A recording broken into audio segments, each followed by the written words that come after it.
Connaissez-vous l'air humide et froid du port du Havre qui vous pénètre jusqu'aux poumons?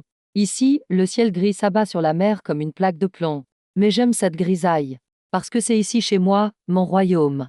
Ou du moins, c'est ce que je croyais jusqu'à ce matin-là, quand cet homme arrogant m'a arrêté. Je m'appelle Brigitte.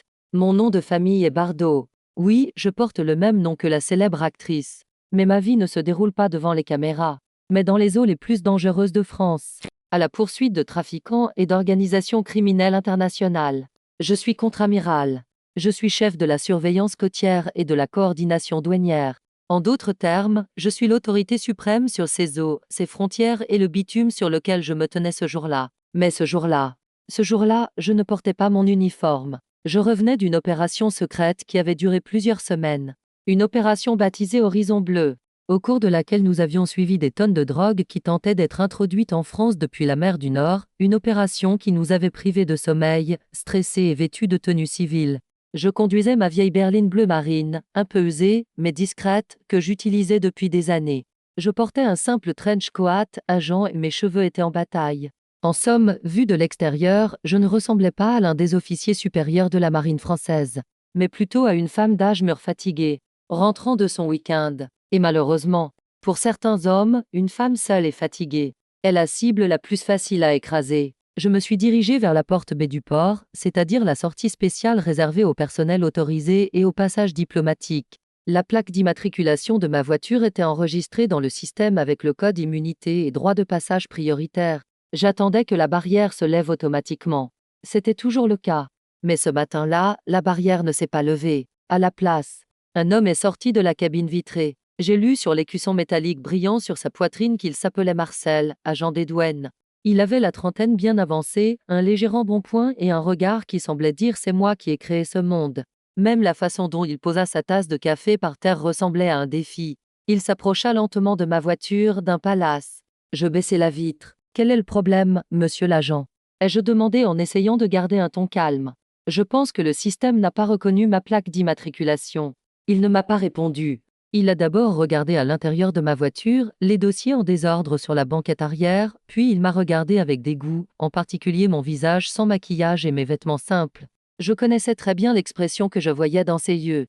Ce n'était pas le doute d'un homme de loi, mais le désir d'un petit homme d'utiliser le peu d'autorité dont il disposait contre quelqu'un qu'il considérait comme plus faible que lui. « Descendez », dit-il. « Pas de s'il vous plaît, pas de madame. » Juste 2 mots prononcés sur un ton grossier et autoritaire. « Descendez et ouvrez le coffre. » Je pris une profonde inspiration.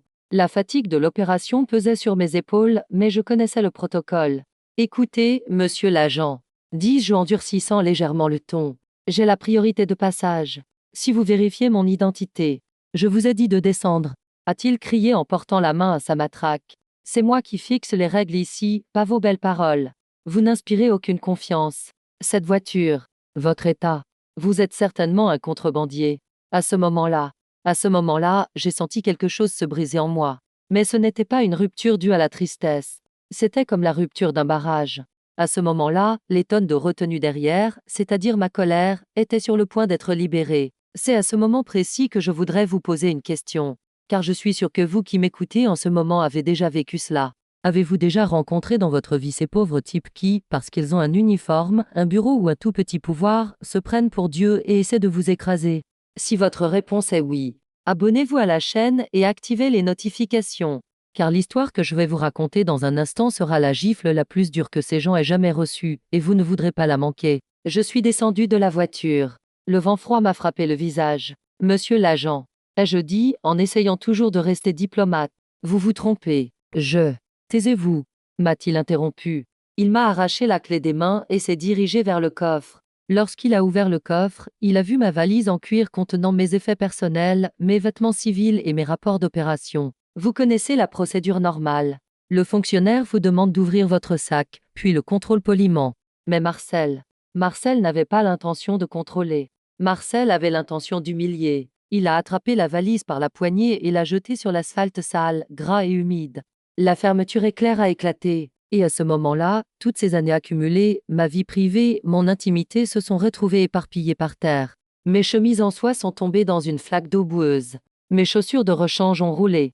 Mais le pire, c'est que mes affaires les plus intimes, les plus personnelles, mes sous-vêtements, ont été exposés au regard des chauffeurs de camions qui passaient par là. Plusieurs chauffeurs de camions ont ralenti et klaxonné, ils ont ri.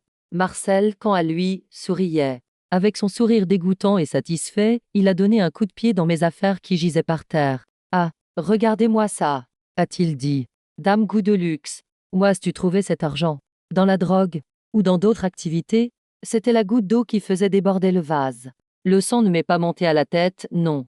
C'était tout le contraire. Mon corps s'est figé. L'entraînement de toutes ces années a pris le relais. Mon pouls a ralenti. J'ai plissé les yeux. Devant moi, ce n'était plus un douanier, mais un ennemi à neutraliser. Je me suis lentement penché pour ramasser ma carte d'identité dans la boue. Mais il m'a écrasé la main avec sa botte. J'ai sursauté de douleur. Je l'ai regardé droit dans les yeux, ses yeux bruns et arrogants, au plus profond de son regard. Toi, ai-je dit d'une voix aussi calme qu'un avant-coup de tonnerre. Tu ne te rends pas compte de ce que tu es en train de faire, à qui tu as affaire. Retire ton pied et appelle ton supérieur. Tout de suite. Marcel éclata de rire. Il rit si fort que même les mouettes s'envolèrent. Puis il approcha son visage du mien. Son haleine sentait le café rassis et le tabac. Mon supérieur, dit-il en crachant. Ici, c'est moi le supérieur, c'est moi la loi. Puis il prononça cette phrase. La phrase qui allait ruiner sa vie, mettre fin à sa carrière, l'enterrer sous le bitume, c'est moi l'État. C'est moi l'État. Maintenant, ferme ta gueule et fais ce que je te dis. C'est toi l'État? C'est ça, Marcel? Je glissai ma main dans la poche intérieure de mon trench coat, vers le compartiment où se trouvait ma radio cryptée. Sans le quitter des yeux, un sourire léger et dangereux apparut sur mes lèvres. Très bien, murmurai-je. Puisque tu es l'État, il est temps que tu apprennes qui est le véritable propriétaire de l'État. Je sentis le métal froid de la radio sous mes doigts. J'appuyai sur le bouton. Alors qu'il continuait à donner des coups de pied dans mes affaires, je commençais déjà à murmurer les codes. Tour de contrôle, ici Alpha Bravo 01. Code d'urgence rouge. Position, Le Havre, porte B. Connectez-moi au directeur général des douanes. Immédiatement. Marcel n'avait pas encore entendu. Il pensait s'être mis dans le pétrin, mais en réalité, il venait de signer son arrêt de mort. Et moi, le contre-amiral Brigitte Bardot, j'étais sur le point de tirer la corde du bourreau. Le jeu ne faisait que commencer. Lorsque j'ai raccroché le combiné, seul un bref grésillement statique s'est échappé de l'appareil noir et froid que je tenais dans ma main. Pas de réponse. Du moins, pas de réponse audible. Mais j'ai vu que le petit voyant vert sur l'appareil clignotait 2 fois par seconde, indiquant le mode alerte rouge confirmé. Le message avait été reçu. Les rouages s'étaient mis en marche. Marcel, quant à lui, interpréta mal ce silence. Il le mit sur le compte de mon désespoir, pensant que personne ne m'entendait. Il continua à frapper son genou et à rire de son rire dégoûtant. « Que se passe-t-il, amiral » a-t-il dit en étirant le mot avec un accent moqueur. La tour n'a pas répondu. Peut-être que les piles sont à plat. Ou bien vos amis imaginaires sont-ils en congé aujourd'hui? Il fit un pas de plus vers moi en marchant sur mon foulard en soie enfoui dans la boue. L'expression de son visage était celle d'un hyène qui croyait avoir acculé sa proie. Mais il ignorait une chose, lorsque les hyènes pénètrent dans le territoire des lions, elles ne sont plus des chasseurs, mais de simples proies. Je ne lui ai pas répondu. Je suis simplement resté immobile. L'immobilité a un pouvoir. La plupart des gens, lorsqu'ils se sentent menacés, fuient ou attaquent. Ils crient, hurlent, gesticulent. Mais le véritable pouvoir, c'est de pouvoir rester immobile comme une statue au milieu du chaos. Cela déstabilise l'adversaire. Cela perturbe son rythme. Marcel s'est énervé. Son sourire s'est lentement effacé. « Qu'est-ce que tu regardes comme ça » a-t-il grogné. « Je t'ai dit de rassembler tes affaires. On va au poste. » Résistance à un agent de la force publique. Refus de présenter une pièce d'identité. Comportement suspect. Je vais tout noter. Je vais te faire ramper dans ce port, même les pêcheurs auront pitié de toi. Sans le quitter des yeux, je regardai calmement ma montre. 3 minutes. Murmurai-je. Quoi? Dit Marcel, surpris. Ils arrivent. Répondis-je. D'après mes calculs, il faudra environ 3 minutes à Pierre, le directeur général des douanes, pour laisser son café du matin qu'il aime tant. Sauter dans l'hélicoptère conformément au protocole Alpha. Et arriver ici. Peut-être 4 minutes. Pierre aime son café chaud. Marcel m'a regardé comme si j'étais folle. Tu as perdu la tête, m'a-t-il dit. Quel directeur général? Pierre Dubois. Un directeur général aussi important que lui prendrait l'hélicoptère pour une femme aussi négligée que toi? À ce moment-là, le vent a changé de direction. Quand le vent souffle du nord sur le Havre, il apporte non seulement le froid, mais aussi le bruit jusqu'au port. Au début, cela ressemblait au grincement des grues au loin, puis au grondement d'un orage qui approche. Mais ce bruit n'était pas irrégulier. Il était rythmé. Dove, dove, dove, dove, dove. Marcel s'est arrêté. Il a levé la tête, puis a regardé vers le port. C'est quoi ce bruit? A-t-il murmuré. Encore ces maudits camions qui font la queue? Mais je connaissais ce bruit. C'était ma berceuse. C'était le rugissement de l'État qui protégeait son enfant. C'était le bruit d'un hélicoptère A565 Panthère de la marine française qui fonçait sur nous à toute vitesse, fendant l'air comme un couteau. Et c'est ici que je voudrais faire une petite pause dans mon récit pour revenir vers vous. La vie est parfois pleine de Marcel qui mettent notre patience à rude épreuve, n'est-ce pas? Ce manager qui vous vole vos idées au travail, ce voyou qui vous bloque dans la circulation ou cet aîné, qui critique votre vie lors des réunions de famille.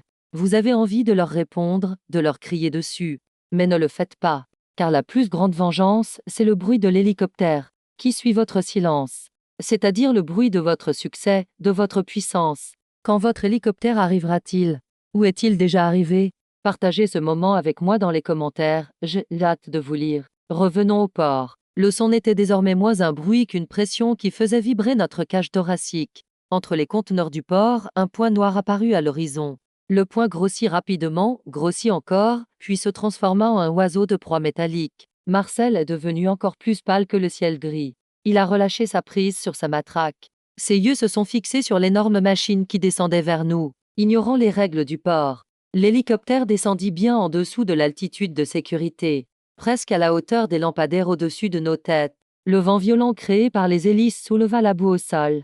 Marcel perdit l'équilibre et trébucha en arrière.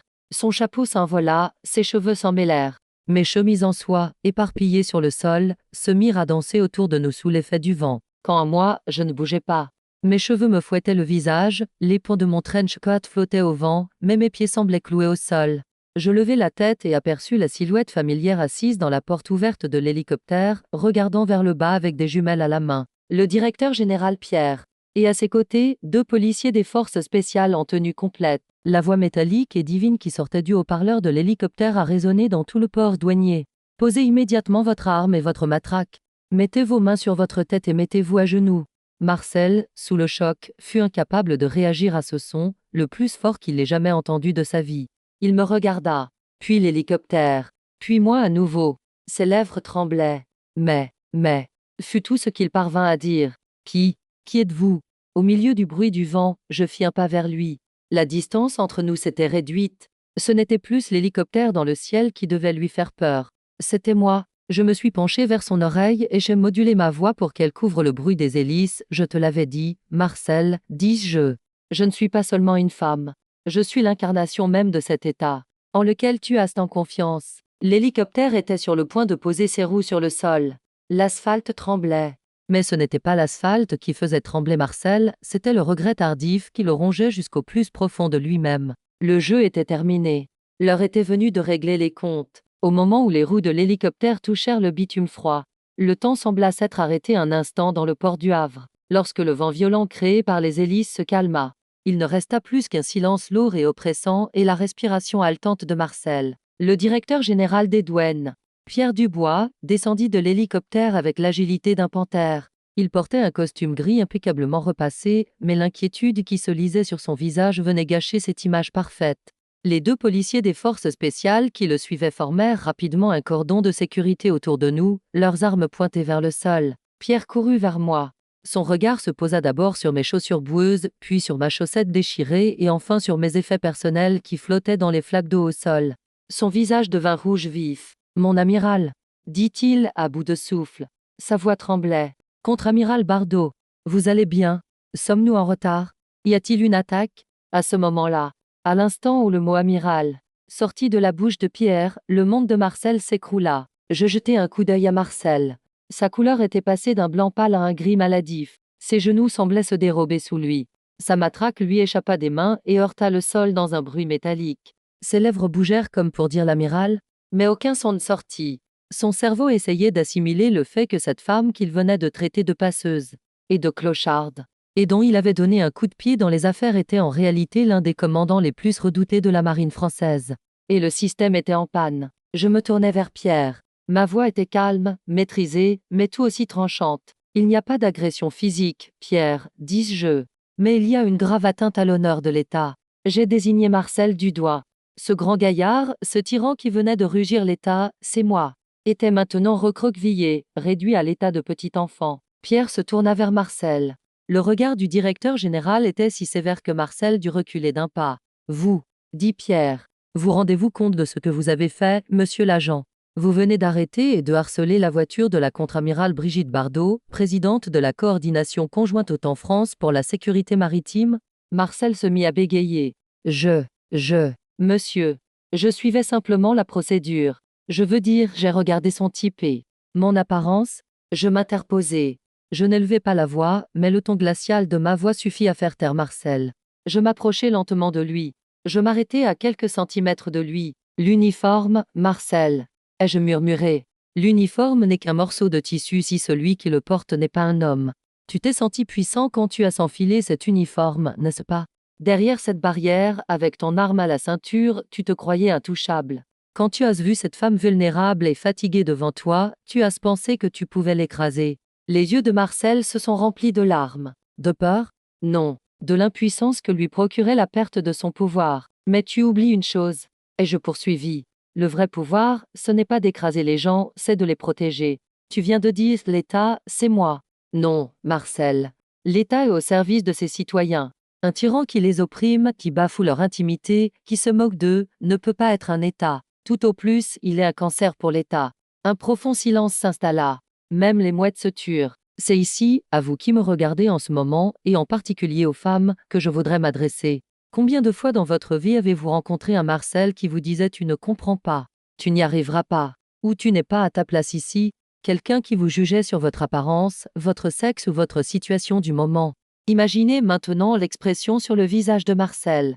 Ce regret, cette humiliation, c'est aussi votre victoire, car lorsque nous ne nous taisons pas, lorsque nous nous souvenons de notre force, tous ces tyrans s'humilient ainsi.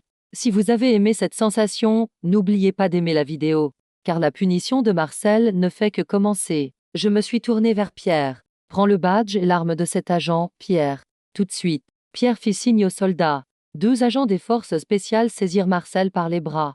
L'un d'eux lui prit son arme à la ceinture, l'autre lui arracha le badge métallique brillant sur sa poitrine et le donna à Pierre. Marcel ne put même pas protester. Une enquête sera ouverte contre vous pour outrage à un supérieur, abus de pouvoir, discrimination fondée sur le sexe et atteinte à l'autorité de l'État, ai-je déclaré. Ce n'étaient pas seulement des termes juridiques sophistiqués, mais les clous qui scellaient le cercueil de la carrière de Marcel. Mais avant cela, ai-je dit en marquant une pause. J'ai baissé les yeux vers mes affaires qui gisaient dans l'eau boueuse. Je regardais Marcel. Il y a encore une chose à faire. Laquelle, amiral? Demanda Pierre, surpris. Mes affaires, ai-je répondu en regardant Marcel dans les yeux. C'est lui qui les a dispersées. C'est à lui de les ramasser. Marcel me regarda avec des yeux incrédules. Comment? Tu m'as bien entendu. Dis-je. À genoux, Marcel. Tu vas ramasser un par un les objets que tu as salis, piétinés et écrasés. Tu vas plonger tes mains dans cette eau boueuse. Et s'il reste la moindre trace de tes doigts sales sur ces objets, je te jure que je te ferai passer en cour martiale. Marcel regarda autour de lui. Il regarda Pierre, les soldats et même les chauffeurs de camions qui nous observaient de loin. C'était pire qu'une arrestation. C'était une véritable destruction de sa réputation. Mais il n'avait pas d'autre choix. Il s'agenouilla en tremblant. Le pantalon de son uniforme coûteux, qui proclamait l'État, c'est moi, était couvert de boue. De ses mains tremblantes, il commença à ramasser ma chemise en soie qu'il venait de piétiner, mon écharpe déchirée, mes dossiers éparpillés. À chaque fois qu'il ramassait un morceau, il reniflait. Alors qu'il se débattait dans la boue, Pierre s'approcha de moi. Amiral, dit-il doucement, mon chauffeur va prendre votre voiture. Retournez au centre en hélicoptère. Vous avez besoin de vous reposer. Non, Pierre, répondis-je sans quitter des yeux l'homme allongé sur le sol. Je n'ai pas encore fini. Ce n'était qu'un symptôme. Le mal est bien plus profond, et je ne me reposerai pas tant que je n'aurai pas nettoyé ce porc. Marcel mit le dernier morceau, un collier boueux, dans la valise et me le tendit en tremblant. Je ne le regardai même pas, mais la valise dans le coffre. Dis-je, et prie, Marcel, prie pour que cette histoire reste confinée à toi, car s'il y a d'autres personnes derrière toi qui te protègent, qui t'ont mis dans cet état, je les trouverai aussi. Lorsque Marcel eut mis la valise dans le coffre et se fut éloigné, il n'était plus un douanier. Il n'était plus qu'un homme effrayé et brisé. Je suis monté dans ma voiture. Lorsque j'ai fermé la portière, le bruit à l'extérieur s'est arrêté. C'est seulement à ce moment-là que j'ai remarqué que mes mains tremblaient. Je me suis regardé dans le rétroviseur. Mes yeux étaient fatigués, certes, mais cette lueur froide et déterminée était plus brillante que jamais. J'ai démarré le moteur. Cette fois, les barrières étaient grandes ouvertes. J'ai appuyé sur l'accélérateur et j'ai pris la direction des rues grises du Havre. Marcel était fini. Mais ce sentiment en moi, ce sentiment de malaise me disait que cet incident n'était pas une coïncidence. Ce n'était pas simplement l'arrogance d'un simple fonctionnaire. Il se passait quelque chose dans ce port, quelque chose que je ne voyais pas. Et Marcel n'était que la partie visible. La face hideuse de l'iceberg. Le vrai combat commençait maintenant, alors que les portes métalliques grises du port rétrécissaient et disparaissaient dans mon rétroviseur. Le sentiment de victoire qui m'habitait avait déjà laissé place à un doute glacial. Normalement, après avoir remis un tyran à sa place, on ressent un soulagement, n'est-ce pas? Un poids est retiré de vos épaules. Mais moi, j'avais l'impression d'avoir un fardeau encore plus lourd sur le dos. En avançant dans les rues étroites et pavées du Havre, je repensais au dernier regard de Marcel. Il y avait de la peur, oui. Mais sous cette peur, il y avait autre chose, une attente. Comme s'il attendait que quelqu'un vienne le sauver, lui dire que c'était une caméra cachée. Un homme aussi sûr de lui, aussi arrogant, n'agissait pas uniquement sous l'impulsion de son petit ego. Ceux qui croient avoir une montagne derrière eux essaient de faire de l'ombre avec autant d'insouciance. Pierre m'avait dit « Rentre chez toi, repose-toi ».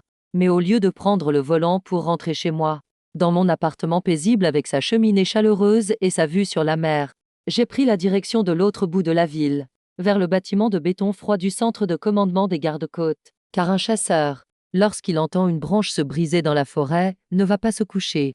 Il hume la direction du vent. Quand je suis entré dans le centre, les soldats de garde dans le couloir ont été surpris de me voir en civil, avec mes chaussures boueuses, mais ils n'ont pas tardé à me saluer.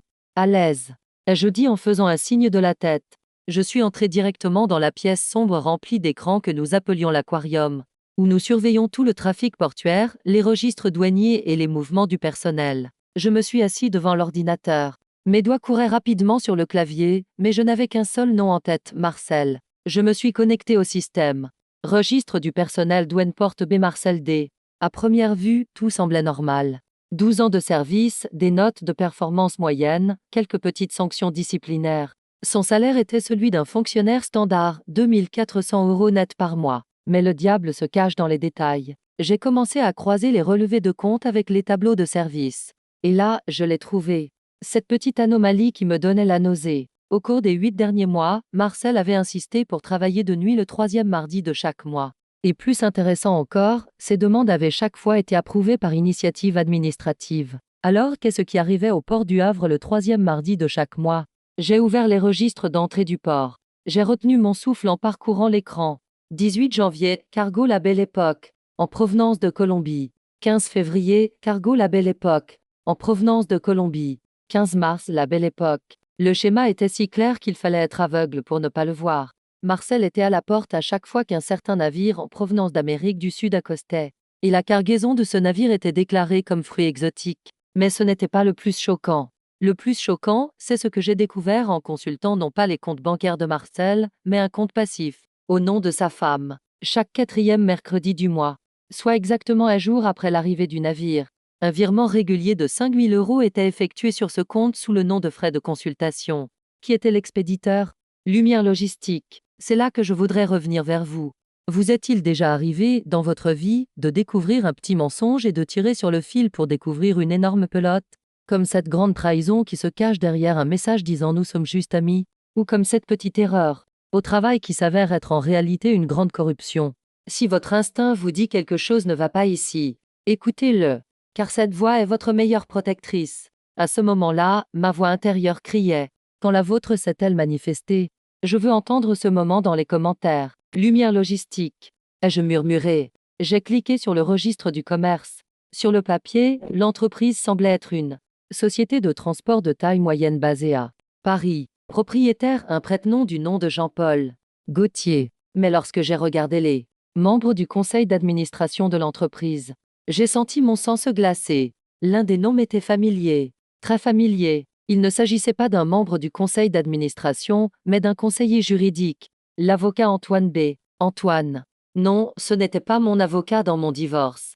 Mais dans la haute société du Havre, lors de ces soirées chics où je le croisais souvent, c'était cet homme aimable, courtois, ami de l'État, qui levait son verre en me disant « Mon amiral, j'admire les femmes fortes comme vous. » Pire encore, Antoine, lors d'un bal auquel j'ai assisté la semaine dernière, s'est penché vers moi et m'a dit « Vous vous fatiguez beaucoup pour la sécurité du port. Brigitte, il faudrait peut-être être un peu plus souple. Pour le bon déroulement du commerce. À ce moment-là, j'ai compris sur quoi Marcel s'appuyait lorsqu'il disait l'État, c'est moi. Il ne s'appuyait pas sur l'État, mais sur les pommes pourries qui se trouvaient au sein de l'État, comme Antoine, avec leur cravate, leur parfum et leur apparence respectable. Marcel était le chien de garde à la porte, mais sa laisse était entre les mains des hommes que je considérais comme des amis. J'ai porté ma main au téléphone. Je devais appeler Pierre et lui dire « Nous élargissons l'opération ». Mais lorsque j'ai pris le téléphone, j'ai vu que l'écran était noir. Les lumières de mon bureau ont vacillé puis se sont éteintes. Seules les lumières rouges d'urgence se sont allumées. Sur l'écran de mon ordinateur, la fenêtre de la base de données s'est fermée et un seul message clignotant est apparu sur un écran noir. Vous allez trop loin, amiral. Vous allez vous noyer. Mon cœur s'est mis à battre à tout rompre dans ma poitrine. Ce n'était pas une erreur du système. C'était la preuve qu'il me surveillait. À cet instant, dans ce bâtiment, même dans cet endroit que j'appelais mon bureau, leurs yeux étaient braqués sur moi. Je me suis levé de ma chaise, ma main se posant instinctivement sur mon arme de service à la ceinture. J'ai entendu des bruits de pas résonner dans la pièce sombre. Ils venaient du couloir. Dame palourde et assurée. Qui est là? Ai-je crié. La réponse vint d'une voix familière, veloutée mais tout aussi venimeuse, juste une vieille amie, Brigitte. Juste une vieille amie venue te prévenir. Une silhouette est apparue dans l'ombre de la porte. Marcel était parti, oui. Mais maintenant, c'était le véritable monstre qui se tenait devant moi. Alors que les lumières rouges d'urgence tournaient dans la pièce, je ne fus pas surpris lorsque je vis le visage sortir de l'ombre. Je fus déçu, je la nausée, mais je ne fus pas surpris. Antoine. Il se tenait devant moi dans son élégant costume italien. Les cheveux gris impeccablement coiffés. Le visage paternel, avec son sourire « Je suis ton ami ». Mais cette fois, il n'avait pas de coupe de champagne à la main, mais une tablette qui prouvait qu'il avait piraté mon système. « Baisse ton arme, Brigitte », m'a-t-il dit d'une voix si calme qu'on aurait dit qu'il demandait de la confiture pour le petit déjeuner du dimanche. Pointer une arme sur le commandant de cet endroit. Ce n'est pas très élégant. Je n'ai pas baissé mon arme. Au contraire, j'ai désengagé la sécurité. Le clic métallique a même couvert le bourdonnement de l'alarme dans la pièce. Nous sommes dans l'aquarium, Antoine, dis-je. C'est la pièce la plus secrète de l'État. Et tu es entré ici sans crier gare, en désactivant la sécurité. À mes yeux, tu n'es pas un ami, mais un terroriste qu'il faut neutraliser. Antoine a souri légèrement. Ce sourire agaçant, condescendant. Il s'est dirigé vers mon bureau, a posé sa main sur mon fauteuil, le fauteuil de mon gouvernement. Terroriste? Tu exagères. Je ne suis qu'un homme de loi qui facilite les échanges commerciaux. Et toi, ma chère Brigitte, tu es un obstacle infranchissable à ces échanges. Il posa sa tablette sur la table. L'écran n'affichait pas le dossier de Marcel, mais tout autre chose, mes comptes bancaires. Mais pas ceux que je connaissais. Un compte ouvert à mon nom en Suisse, sur lequel se trouvaient actuellement 2 millions d'euros. Regarde, dit Antoine en montrant l'écran. Marcel était stupide. C'était un chien de rue grossier et mal élevé. Je suis désolé que tu aies eu à t'occuper de lui, vraiment. Mais nous sommes dans la même catégorie que toi, Brigitte. Tu es une femme intelligente. Il te reste 3 ans avant la retraite. Vas-tu passer ces 3 années dans ce port humide et gris, à courir après des contrebandiers pour un salaire de misère? Ou bien dans le sud de la France, dans ta propre maison de campagne, à raconter des histoires à tes petits-enfants? Je l'ai regardé en plissant les yeux. Tu essaies de m'acheter, Antoine? J'essaie de te récompenser, dit-il en écartant les bras. Tout ce que tu as à faire, c'est de laisser les caméras de la porte B passer en mode maintenance. Une nuit par mois, une seule nuit. Tu n'auras pas à t'occuper d'amateurs comme Marcel. Personne ne verra, personne n'entendra. Et ce compte continuera à se remplir chaque mois. Laissez-moi vous décrire ce que j'ai ressenti en entendant cette proposition. Ce n'était pas de la colère, c'était du dégoût. J'avais l'impression d'avoir reçu un jet d'eau d'égout sur moi. Et c'est ici que je dois vous poser une question. Est-ce ce que quelqu'un vous a déjà proposé de vendre votre âme en échange d'une petite faveur? C'est gentil. Démons qui essaient de vous entraîner dans leur sale jeu en vous disant personne ne le saura, ce sera entre nous. Peut-être tricher à un examen, peut-être couvrir une erreur au travail. Si vous avez dit non, à ce moment-là et que vous avez choisi la voie difficile, aimez cette vidéo. Car le prix de l'honnêteté est élevé, mais la récompense, c'est la paix que vous ressentez lorsque vous posez votre tête sur l'oreiller le soir. Une paix qu'Antoine ne connaîtra jamais. J'ai pris une profonde inspiration. J'ai lentement baissé mon arme, mais je ne l'ai pas rangée dans son étui. J'ai regardé la tablette posée sur la table. Puis j'ai regardé Antoine dans les yeux. 2 millions d'euros. Ai-je dit d'une voix pensive. C'est beaucoup d'argent. Les yeux d'Antoine se sont mis à briller. Il pensait que j'avais mordu à l'hameçon. N'est-ce pas? Et ce n'est que le début. Mais il y a un problème, Antoine. dis-je en m'avançant vers la table. Lequel? Ce n'est pas mon prix. Antoine a froncé les sourcils. Tu veux négocier? D'accord, disons 3 millions. Même. Non, l'interrompis-je. Le ton froid était revenu dans ma voix. Mon prix n'est pas de l'argent, Antoine. Mon prix, c'est de te voir pourrir derrière les barreaux, toi et ta bande de lumière logistique. Mon prix, c'est la justice. Le sourire d'Antoine se figea. Il se fissura comme un masque, laissant apparaître son vrai visage. Laid. Tu, dit-il entre ses dents. Tu es vraiment stupide. Tu crois que je suis venu ici tout seul? Qui crois-tu qui a rédigé les protocoles de sécurité de ce bâtiment? Les gardes qui sont dehors en ce moment sont passés en mode exercice. Sur mon ordre. Nous sommes seuls ici, Brigitte. Et s'il y a un accident, dans cette pièce, nous dirons que tu t'es tiré dessus en jouant avec ton arme. Le suicide tragique d'un amiral triste, fatigué et dépressif. Il plongea la main dans la poche intérieure de sa veste. C'est à ce moment-là que le chasseur croit avoir piégé sa proie, mais c'est en réalité lui qui est pris au piège. Antoine, dis-je en portant ma main vers le petit bouton rouge sous la table. Tu as peut-être rédigé les protocoles de sécurité, mais c'est moi qui ai construit ce bâtiment. J'ai appuyé sur le bouton. La pièce fut plongée dans l'obscurité totale. Les lumières rouges s'éteignirent. Le système de ventilation s'arrêta. Les verrous à oxygène se déclenchèrent. Que se passe-t-il? S'écria Antoine, paniqué. Il cherchait quelque chose à tâtons dans l'obscurité. C'est ce qu'on appelle le plongeon aveugle. Ai-je répondu, ma voix résonnant comme si elle venait de partout dans l'obscurité. Tous les systèmes électroniques, toutes les portes, tous les canaux de communication de cette pièce sont désormais verrouillés. Tu ne peux pas sortir. Ils ne peuvent pas entrer. Et tu sais ce qui est le plus beau, Antoine? Je me suis déplacé dans l'obscurité, dans ma chambre que je connais par cœur depuis des années, et je me suis glissé derrière lui sans faire de bruit. J'ai appuyé le canon de mon arme contre sa nuque. Il s'est figé lorsqu'il a senti le métal froid. Je sais voir dans le noir. Mais toi, tu es l'homme des lumières vives, des lustres luxueux. Maintenant, tu es dans mon monde. Je me suis penché vers son oreille. Maintenant, tu vas me donner cette tablette. Et tu vas me dire le vrai nom derrière Lumière Logistique. Où vont ces drogues, une par une? Sinon, cette pièce sera ta tombe. Antoine tremblait. Tu ne peux pas faire ça, murmura-t-il. Le grand patron. Il ne te laissera pas en vie. Le grand patron? Demandai-je. Antoine, il n'y a qu'une seule chose plus grande qu'un requin dans l'océan. Qu'est-ce que c'est? La tempête, répondis-je. Et la tempête a éclaté. À ce moment-là, un bruit sourd retentit derrière la porte scellée. Les murs tremblèrent. Antoine n'était pas le seul à sursauter, moi aussi. Ce n'était pas mon plan. Quelqu'un essayait d'entrer. Mais pas pour ouvrir la porte, pour la faire sauter. Antoine ricana dans l'obscurité. Je te l'avais dit, Brigitte. Tu n'es pas seule. Mais tes sauveurs ne viendront pas. Ce sont tes bourreaux qui arrivent. Le choc de l'explosion nous a projetés, Antoine et moi, au coin opposé de la pièce. Grâce à des années d'entraînement, j'ai réussi à me mettre en position fétale et à protéger ma tête dès que je suis tombé au sol. Mais Antoine, il s'est roulé sous la table en hurlant comme un enfant gâté. La porte blindée et imposante de l'aquarium avait disparu.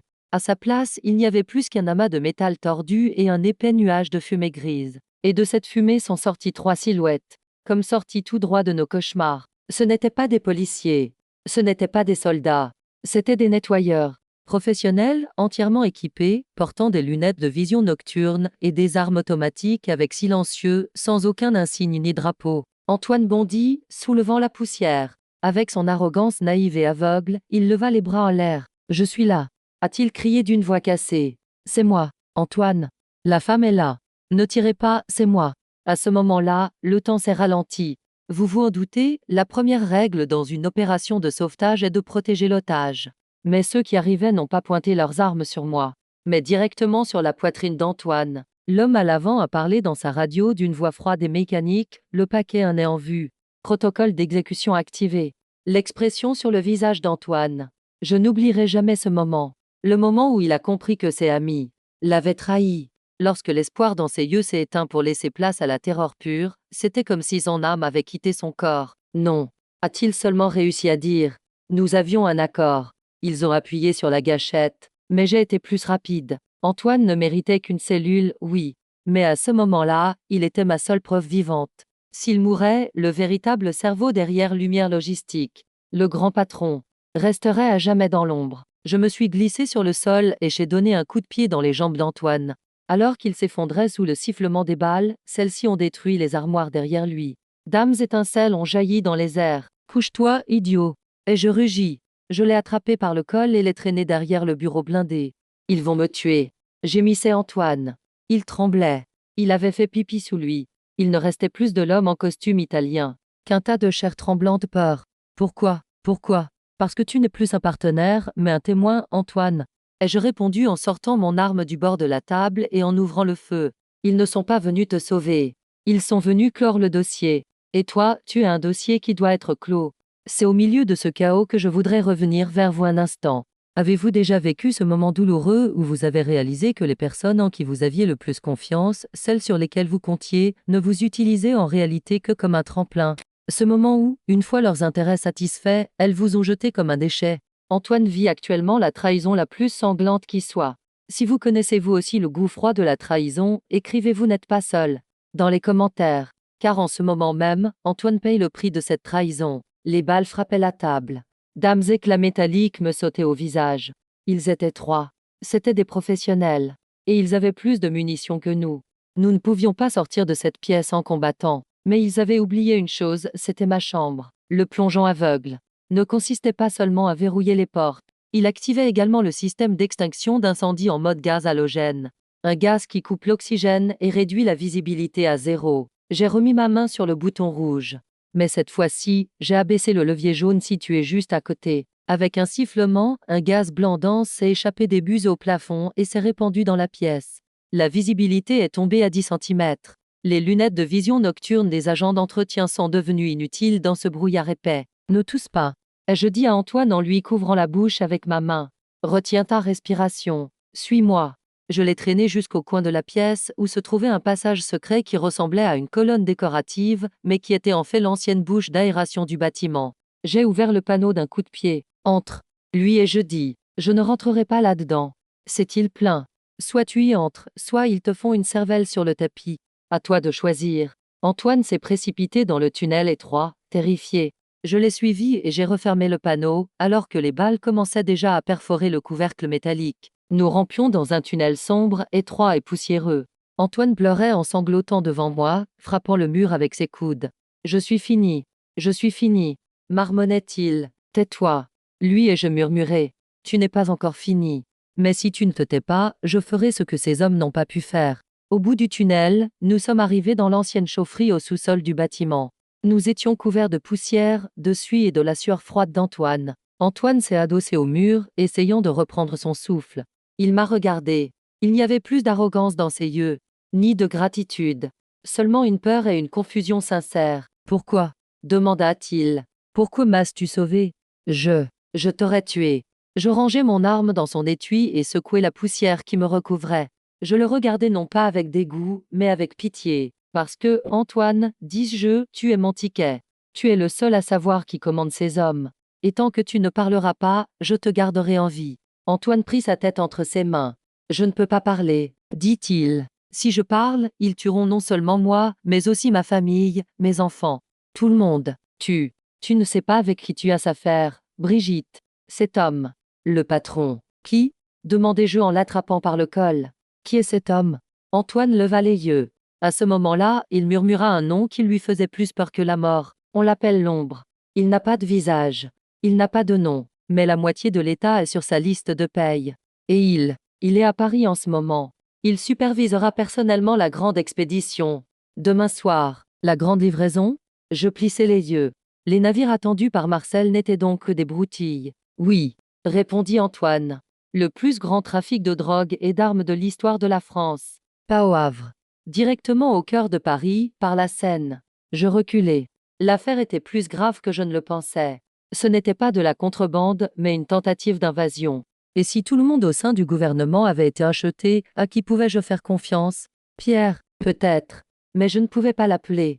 Mon téléphone était sur écoute. À ce moment-là, je me suis souvenu de mon vieux talkie-walkie analogique qui se trouvait dans ma poche. Un talkie-walkie à ondes courtes, indépendant des réseaux numériques. C'était un cadeau de mon ancien professeur, l'amiral Jean-Luc, qui avait pris sa retraite depuis des années et vivait dans un village de pêcheurs au bord de la mer. Si un jour tout s'écroule, utilise cette fréquence, m'avait-il dit. J'ai regardé Antoine.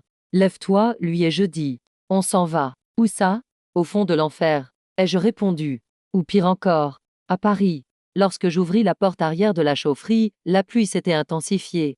Mais cette pluie ne nous nettoierait pas. Elle nous cacherait. Nous étions désormais des fugitifs. Le chasseur était devenu la proie.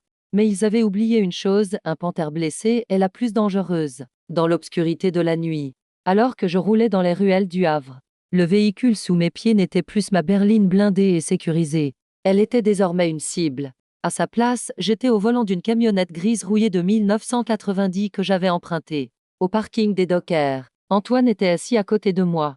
Son costume italien hors de prix était couvert de boue, il claquait des dents. Il se recroquevillait sur son siège à chaque fois qu'il voyait un phare. Cet homme arrogant qui disait autrefois l'état de mon ami, était désormais devenu un fantôme effrayé par sa propre ombre. On ne peut pas aller à Paris, marmonnait Antoine, la tête entre les mains. Il y a des caméras sur les autoroutes. Il y a des systèmes de reconnaissance des plaques d'immatriculation au péage. Les yeux de l'ombre sont partout, Brigitte. Ils nous attraperont à l'entrée. Je le regardais dans le rétroviseur. Nous n'emprunterons pas l'autoroute, Antoine, dis-je. Nous emprunterons les chemins des fantômes. À l'ancienne. Les routes secondaires, les chemins de campagne et les sentiers difficilement repérables sur les cartes. Mais avant cela, j'avais besoin de ce dont un fantôme a le plus besoin, un allié. Je sortis la radio analogique de ma poche. Cet appareil fonctionnait sur une fréquence trop primitive pour être détecté par les scanners numériques modernes, les systèmes de suivi par satellite et les appareils d'écoute sophistiqués de l'ombre. Les ondes courtes. J'ai réglé la fréquence 14,25 MHz. J'ai appuyé sur le bouton. Le bruit statique se mêlait au bruit de la pluie. Étoile du Nord. Étoile du Nord. Ai-je murmuré. Ici Mouad blessé. La tempête a éclaté. Je répète, la tempête a éclaté. Je ne peux pas retourner au port. Silence. Seulement des grésillements. Antoine m'a regardé avec désespoir. Il n'y a personne. Personne ne nous entend. Alors que j'étais sur le point d'éteindre la radio, au milieu des grésillements, j'entendis cette voix fatiguée par les années, mais toujours aussi dure que le granit moite blessé. Ici l'étoile du Nord. Je vois la tempête. Éloigne-toi d'Hugues. Je t'attends à l'ancien phare. Ta charge est-elle lourde? Je souris. L'amiral Jean-Luc. Même à la retraite, il n'avait jamais cessé de sentir la mer et le danger. La cargaison est lourde, dis-je en regardant Antoine. Et très sale. Mais elle doit être nettoyée. Compris. Tu connais les coordonnées. D'accord. Je raccrochai la radio. Antoine me regardait avec étonnement. Qui était ce? Le dernier morceau invendu de l'État. Répondis-je. Je pris la voiture sur l'ancienne voie de service qui longeait la Seine. Il nous fallait environ 3 heures pour rejoindre Paris. Et ces 3 heures suffirent à Antoine pour parler. Raconte. Dis-je sans quitter la route des yeux. L'ombre. Où sera-t-il à Paris? Comment se fera le transfert? Antoine déglutit. Il n'avait plus nulle part où fuir. Demain soir, dit-il d'une voix tremblante, il y a un grand gala à l'Opéra de Paris. C'est la soirée de collecte de fonds de la Fondation pour la culture et les arts. Tous les bureaucrates, les ministres, les chefs de la police. Tout le monde sera là. Et alors? La livraison ne se fera pas par voie fluviale, Brigitte. Donc, pendant que tout le monde cherchera sur le fleuve, la marchandise ne s'y trouvera pas. Les immenses décors de théâtre apportés pour la restauration de l'opéra. Les camions. Ils sont à l'intérieur. Dames éclairs ont jailli dans mon esprit. Un camouflage parfait. Le trafic de poison sous le couvert de l'art. Et en plein cœur de la ville, sous les yeux de tout, avec une sécurité maximale. Et l'ombre. Continua Antoine, sa voix se transformant en murmure. L'ombre sera à ce bal. Dans sa loge. Il observera tout de là, en sirotant son verre. Qui est-il, Antoine? Comment s'appelle-t-il? Antoine regarda dehors, dans l'obscurité. Tu le connais, dit-il. Nous le connaissons tous. C'est lui qui tient des discours sur la France sur. À la télévision, le président de la commission de lutte contre la criminalité. Le secrétaire d'État Valmont. J'ai freiné si brusquement que la camionnette a dérapé. Antoine s'est cogné la tête contre le tableau de bord. Le sous-secrétaire Valmont. L'homme qui approuve mon budget, qui m'a décerné la médaille du service EXEPS. Le mois dernier, le meilleur ami de Pierre. Le bloc de glace dans mon estomac a grossi encore plus. C'était encore plus sale que je ne le pensais. Ne pas avoir appelé Pierre m'avait sauvé la vie. Car Pierre pouvait aussi être l'homme de Valmont. Peut-être que lorsqu'il était venu me sauver en hélicoptère, c'était en réalité pour me mettre sous contrôle. Marcel n'était qu'un pion, oui. Mais il s'avère que Pierre n'était qu'un fou. Le roi était à Paris. C'est ici, à ce moment précis où je suis resté figé au volant, que je veux revenir vers vous. Avez-vous déjà vécu ce moment où la vérité vous frappe en plein visage? Ce moment où vous découvrez qu'une autorité que vous admiriez et en qui vous aviez confiance a en fait exactement ce contre quoi vous vous battez? C'est la trahison à l'état pur. Et à ce moment-là, vous devez prendre une décision, allez-vous fermer les yeux ou affronter seul cette puissance colossale? J'avais pris ma décision. Quelle a été votre plus grande confrontation? Partagez ce moment de courage dans les commentaires. J'ai remis les gaz. Mais cette fois-ci, plus fort. Très bien, ai-je dit. Valmont aime l'opéra. Alors préparons-lui une scène finale qu'il n'oubliera jamais. Que vas-tu faire? Demanda Antoine, effrayé. Tu ne peux pas entrer là-bas. Sans invitation, sans protocole de sécurité. Même une mouche ne peut pas entrer là-bas. J'ai souri, mais ce n'était pas un sourire joyeux. C'était le sourire d'un panthère qui a repéré sa proie. Je ne serai pas invité, Antoine, dis-je. Je vais enfoncer la porte, et j'amènerai avec moi un invité, qui coupera le souffle à tous les participants au bal. Qui? Toi, répondis-je. Et la petite surprise que Jean-Luc cache dans sa cave. À l'horizon, les lumières pâles de Paris commençaient à apparaître à travers les nuages de pluie.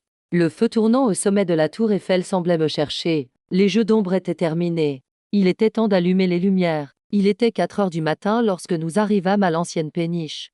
Dans un coin oublié de la Seine, juste à la lisière de la silhouette scintillante de Paris, l'amiral Jean-Luc nous attendait sur le quai. Malgré ses 70 ans, il se tenait droit comme un piquet. La fumée qui s'élevait de sa pipe se mêlait à la pluie. Quand je suis descendu du vent, il ne m'a pas pris dans ses bras. Il ne m'a pas salué militairement. Il m'a simplement regardé dans les yeux, et dans ce regard, j'ai vu une approbation qui valait 1000 mots. Tu es en retard, dit-il simplement. Puis il regarda Antoine qui tremblait. C'est ça, le chargement? Il semble un peu instable. Ce chargement va parler, amiral. Ai-je répondu. Mais il faut d'abord que sa voix soit entendue. Jean-Luc a hoché la tête et nous a conduits sous le navire, dans sa fameuse cave. Ce n'était pas une cave à vin. C'était le refuge personnel de Jean-Luc, rempli de jouets électroniques perdus dans les stocks de l'État depuis la guerre froide. Et voilà la petite surprise qui nous attendait. Un appareil posé sur une table, qui ressemblait de l'extérieur à une boîte métallique grossière. Le Ghost Broadcaster. Je ne l'ai pas utilisé depuis la guerre du Golfe, dit Jean-Luc en dépoussiérant l'appareil. Avec ça, tu peux bloquer toutes les fréquences dans une zone donnée et ne diffuser que ta propre émission. Les téléviseurs, les radios, même les écrans géants de ce salon luxueux. Ils ne montreront que ce que tu veux. Antoine regarda l'appareil avec effroi. Tu vas l'utiliser à l'opéra, pendant le discours de Valmont? Exactement, Antoine, répondis-je en rangeant l'appareil dans mon sac à dos. Pendant que Valmont expliquera à quel point la France est un pays sûr, nous expliquerons en arrière-plan comment la France est en train de se saborder. Et toi, tu seras l'acte principal. Jean-Luc posa sa main sur mon épaule. Comment vas-tu entrer? La sécurité est infaillible. Les oiseaux ne peuvent peut-être pas voler, répondis-je. Mais les décors, eux, peuvent s'envoler. 24 heures plus tard, Opéra DE Paris et les magnifiques escaliers dorés de l'Opéra de Paris étaient remplis des personnes les plus puissantes et les plus riches de France. Dames, hommes en smoking, des femmes couvertes de diamants, des flashs qui crépitaient. Tout était si parfait, si brillant qu'il était impossible de voir la pourriture qui se cachait sous cet éclat. Moi, je n'étais pas sur ces escaliers. Antoine et moi étions dans l'arrière-scène de l'opéra, à l'intérieur d'une immense statue de sphinx sur le thème de l'Égypte antique. Oui, vous avez bien entendu. À l'intérieur d'un décor creux, fait de polystyrène et de bois. Antoine tremblait à côté de moi. Il avait la bouche bâillonnée et les mains liées. Reste calme. Lui et je chuchotais, tout en observant l'extérieur à travers les yeux du sphinx. Tu vas bientôt monter sur scène. Le camion s'est arrêté dans une escousse. Les portes arrière se sont ouvertes. J'ai entendu les cris des ouvriers. Attention, cette pièce est très fragile. Elle ira directement sur la scène principale. Le secrétaire Valmont veut qu'elle soit derrière lui pendant son discours. Je souris. Valmont préparait sa propre fin de ses propres mains. Nous avons été secoués pendant le transport du décor. Mon cœur battait à tout rompre. Si nous étions pris, nous n'aurions aucune chance de nous en sortir vivants. Les gardes de Valmont nous exécuteraient sans poser de questions. Le décor fut enfin mis en place. Les lumières et les sons changèrent. Nous étions dans les coulisses. J'ai lentement entrouvert le couvercle secret du sphinx. Les coulisses ressemblaient à une ruche. Les techniciens s'affairaient, les ballerines s'échauffaient. Personne n'a remarqué la femme vêtue de noir au visage sale qui sortait du décor. Ni l'otage en costume à ses côtés. L'obscurité était notre meilleur allié. Nous nous sommes rapidement fondus dans l'ombre. Nous avons grimpé sur la passerelle technique au sommet de la scène. De là, toute la salle était à nos pieds. J'ai regardé en bas. Et je l'ai vu. Le secrétaire Valmont. Au premier rang. À côté de lui, Pierre. Oui, Pierre était là aussi. Et, une coupe de champagne à la main, il saluait la foule rassemblée en bas. L'arrogance sur le visage de Valmont, ce sentiment d'invulnérabilité, était si évident que cela me donnait la nausée, même d'ici. Pierre souriait. L'homme que je croyais être mon ami, celui qui avait sauvé ma vie, trinquait avec celui qui avait tenté de me tuer. C'est à ce moment précis, sur ce chemin, en regardant les milliers de lumières qui brillaient en bas, que je veux me tourner vers vous. Vous êtes-vous déjà senti au milieu d'un énorme mensonge, comme la seule personne à connaître la vérité? À ce moment où tout le monde croit à ses faux sourires, mais où vous voyez derrière les masques. Cette solitude est effrayante, mais elle vous donne aussi une force surhumaine. Car vous êtes le détenteur de la vérité. Ceux qui sont dans cette loge se sentent peut-être comme des rois en ce moment. Mais ils oublient une chose, chaque pièce a une fin et le rideau finit toujours par tomber. Quel a été le moment où vous avez baissé le rideau dans votre vie? J'attends avec impatience vos commentaires sur le moment où vous avez fait tomber les masques. J'ai sorti le Ghost Publisher de mon sac. J'ai repéré les câbles qui allaient vers la table de mixage principale. J'ai fait les connexions comme Jean-Luc me l'avait appris. Les lumières de la scène se sont éteintes. Les applaudissements ont retenti. Un projecteur s'est focalisé sur le podium au milieu de la scène. Le secrétaire d'État Valmont est monté sur scène avec son air confiant et charismatique. Il a ajusté le micro. « Chers amis, chers invités », a-t-il déclaré. Sa voix a résonné dans toute la salle. Ce soir, nous sommes ici pour la sécurité et l'avenir de la France. Pour notre culture, notre art et, surtout, pour notre innocence. Notre innocence. Je me suis tourné vers Antoine. J'ai retiré le bandeau de sa bouche. Je lui ai tendu le micro qu'il tenait dans sa main. « Tu es prêt, Antoine ?» Lui et je chuchotais. Antoine a regardé Valmont, puis moi.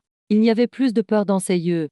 Il avait cette dangereuse indifférence d'un homme qui n'a plus rien à perdre. « Je suis prêt, » dit-il. Valmont continuait. « Notre lutte contre la criminalité se poursuivra avec détermination.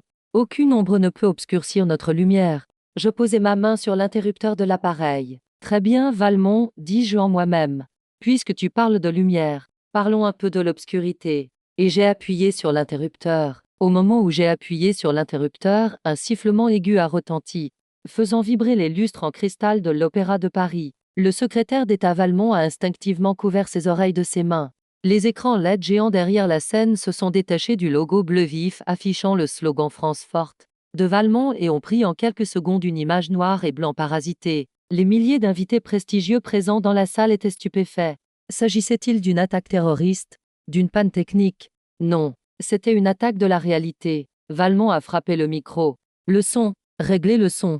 C'est scandaleux, a-t-il crié. Mais aucun son ne sortait. Le système audio principal était entièrement sous mon contrôle. Ou plutôt sous le contrôle de la vieille boîte de Jean-Luc. Puis, la voix tremblante mais claire d'Antoine résonna dans les haut-parleurs répartis dans toute la salle. Vous me connaissez. Je suis Antoine B., l'avocat qui vous a serré la main pendant des années et qui s'est occupé de vos affaires. Valmont se figea. Il leva la tête vers l'endroit d'où provenait la voix. Ses yeux cherchèrent Pierre dans la loge. Pierre était livide, la coupe de champagne qu'il tenait à la main tomba par terre et se brisa. Un document apparut sur les écrans. Les relevés des comptes secrets de Valmont en Suisse. Et juste en dessous, des virements de plusieurs millions d'euros effectués par Lumière Logistique. Antoine poursuivit, l'homme qui vous donne actuellement une leçon de morale sur scène. Le secrétaire d'État Valmont. Il n'est pas le protecteur de la France. Il est l'incarnation même de l'ombre, qui touche une commission sur chaque gramme de drogue entrant dans le pays. Un murmure parcourut la salle. Valmont fit signe à ses gardes du corps. Éteignez ça. Arrêtez cette diffusion. C'est un montage. C'est une calomnie, criait-il, mais sa voix était couverte par les aveux d'Antoine diffusés par les haut-parleurs. Dans le couloir. J'ai augmenté un peu le volume du micro qu'Antoine tenait dans sa main. Vous voulez des preuves? Dit Antoine. Regardez la scène. Regardez le décor du sphinx égyptien que vous applaudissez tant, celui qui a été apporté pour la restauration. Ouvrez le couvercle à gauche de la statue derrière Valmont. Tous les regards se tournèrent vers la scène, vers cette statue gigantesque. Valmont se plaça devant la statue, les bras écartés. « Ne bougez pas !» cria-t-il. « Que personne ne touche à ça. C'est un bien public. » Mais quelqu'un dans la foule, quelqu'un à qui Valmont ne s'attendait pas, se précipita sur la scène. C'était un vieil homme. Un général à la retraite, décoré de médailles. L'ancien soldat que Valmont avait fait asseoir au premier rang pour respecter son rang. Le général poussa violemment Valmont. Le secrétaire tomba par terre. Son smoking impeccable était couvert de poussière. Le général tendit la main vers le couvercle de la statue et le tira violemment. Le couvercle en bois tomba bruyamment sur le sol. Et de l'intérieur, des centaines de paquets de poudre blanche, soigneusement emballés et portant le logo du cartel se répandirent sur la scène. Silence. Le silence qui régnait à ce moment-là était le silence qui précède l'explosion. La crème de Paris essayait de comprendre ce qu'elle voyait. Le poison s'écoulait de ce qu'elle considérait comme des œuvres d'art. Je pris le micro des mains d'Antoine. C'était maintenant à moi de parler. J'accordai ma voix sur ce ton divin. Vous avez vu? Dis-je. Ma voix résonna sous la coupole de l'opéra. Voici le vrai visage de l'homme que vous applaudissez. Valmont essaya de se relever, leva la tête et m'aperçut. Entre les barreaux du chemin des chats, cette femme négligée, qui le regardait d'en haut. Vous, a-t-il grogné. Bardot. Pierre a essayé de s'enfuir de la loge. Mais lorsqu'il a ouvert la porte, il s'est retrouvé face aux anciens amis de Jean-Luc. La brigade spéciale de la gendarmerie. Jean-Luc n'était pas resté inactif pendant que nous venions ici. Il avait mobilisé la branche encore intacte de l'organisation. C'est au milieu de ce chaos, au milieu de ce moment grandiose où la justice a été rendue, que je veux revenir vers vous. Avez-vous déjà vu, dans votre vie, le moment où le masque d'un tyran, d'un menteur, tombe et où il se retrouve désemparé, à nu? Ce sentiment de soulagement que vous ressentez à ce moment-là, ce sentiment de enfin. C'est inestimable, n'est-ce pas? Voyez-vous la peur dans les yeux de Valmont? C'est ça, la justice. Si vous partagez ce sentiment de victoire, écrivez justice dans les commentaires, parce que nous avons gagné. Les policiers ont envahi la scène. Même les gardes du corps de Valmont ont battu en retraite. Personne ne voulait rester sur un navire en perdition. Lorsque les menottes ont été passées au poignet de Valmont, il criait encore « Je suis le secrétaire d'État. Vous ne pouvez pas m'arrêter. Je suis l'État. » Je me suis penché une dernière fois vers le micro. « Non, Valmont. » ai-je dit, de manière à ce que toute la salle puisse m'entendre. Vous n'êtes pas l'État. L'État, c'est l'agent qui vous passe les menottes en ce moment. L'État, c'est le général qui a découvert la drogue. L'État, c'est le soldat qui monte la garde dans le froid du port. Je me suis arrêté un instant et j'ai regardé Antoine. Lui aussi pleurait, mais cette fois-ci, ce n'était pas de peur, mais de soulagement. Et moi? Ai-je conclu? Je ne suis que la mémoire de l'État, et nous n'oublions jamais. Alors que Valmont et Pierre étaient emmenés, le choc dans la salle fit lentement place à des applaudissements. Mais ces applaudissements n'étaient pas destinés à un spectacle. Ils étaient destinés à la vérité elle-même. Je me suis retiré dans l'obscurité du chemin des chats. Notre travail était terminé. Mais l'histoire n'était pas encore finie. Car après chaque tempête, il reste des débris à ramasser et des blessures à panser. Je pris mon sac à dos. Jean-Luc m'appela par radio, la voix est libre, amiral. Le bateau est prêt. Nous arrivons. Ai-je répondu. Je jetai un dernier regard vers le bas. Le monde scintillant était en miettes. Mais quelque chose de bien plus solide en était ressorti, l'honneur. 6 mois se sont écoulés depuis cette nuit chaotique à l'Opéra de Paris. Savez-vous où je me trouve actuellement? Je ne suis pas dans le port gris et pluvieux du Havre. Je ne suis pas non plus dans les ruelles dangereuses de Paris. Je suis dans le sud de la France, dans une petite ville côtière près de Marseille, sur la terrasse de ma maison. Devant moi, la mer d'un bleu profond, dans ma main, un jus d'orange fraîchement pressé. Et sur mes genoux, la vieille radio que j'avais emportée avec moi en fuyant l'opéra cette nuit-là, aujourd'hui à la retraite. Parfois, je l'allume et je l'écoute. Il n'y a que des grésillements. Mais ces grésillements me rappellent que nous avons survécu à la tempête. Je suis sûr que vous vous demandez et les autres, que leur est-il arrivé? Allons-y, présentons notre rapport karma. Tant apprécié. Tout d'abord, le secrétaire d'État Valmont. Ou plutôt, sous son nom actuel, le prisonnier 4598. L'émission en direct de cette nuit-là est entrée dans l'histoire comme le plus grand scandale de l'histoire de la France. Ses avocats ont parlé de montage, de complot. Ils ont même tenté d'obtenir un rapport attestant qu'il était mentalement irresponsable. Mais grâce à la vieille boîte de Jean-Luc, tout le pays avait vu la vérité. Le procès a été bref. Il a été condamné à 30 ans de prison pour trahison, direction d'une organisation criminelle et trafic de stupéfiants. Mon vieil ami.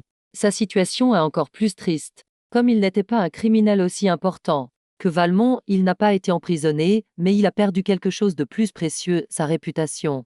Il a été expulsé. Tous ses biens, les maisons et les voitures qu'il avait achetées grâce à ses primes sales, ont été saisis. Sa femme l'a quitté le jour où le scandale a éclaté. Aux dernières nouvelles, il vivrait dans un petit studio humide à Lyon et tenterait de gagner sa vie en proposant des consultations juridiques bon marché sur Internet. Mais personne ne veut l'engager. Et bien sûr, il y a le petit homme qui a tout déclenché, Marcel. Que lui est-il arrivé? Il est sorti de prison, mais n'a pas pu se loger au Havre, à cause des articles le qualifiant de fonctionnaire sexiste et tyrannique. Il n'a trouvé aucun emploi dans la fonction publique. Actuellement, il travaille comme gardien de nuit dans le parking d'un centre commercial dans la banlieue parisienne, Halle. J'ai entendu dire que chaque fois qu'il voyait une voiture de luxe, il baissait la tête et s'éloignait rapidement. Je suppose qu'il a retenu la leçon. Et Antoine? Il a tenu parole. Moi aussi. Dans le cadre du programme de protection des témoins, on lui a donné un nouveau visage, un nouveau nom et une vie tranquille. Il n'est plus avocat. Il tient une petite librairie dans un village. Je reçois parfois des cartes postales anonymes sur lesquelles est simplement écrit merci, amiral. Il a su saisir sa seconde chance. Et moi? Contre-amiral Brigitte Bardot. Après cette nuit-là, l'État a voulu me décerner la Légion d'honneur. J'ai accepté, mais à une condition, qu'ils approuvent ma retraite.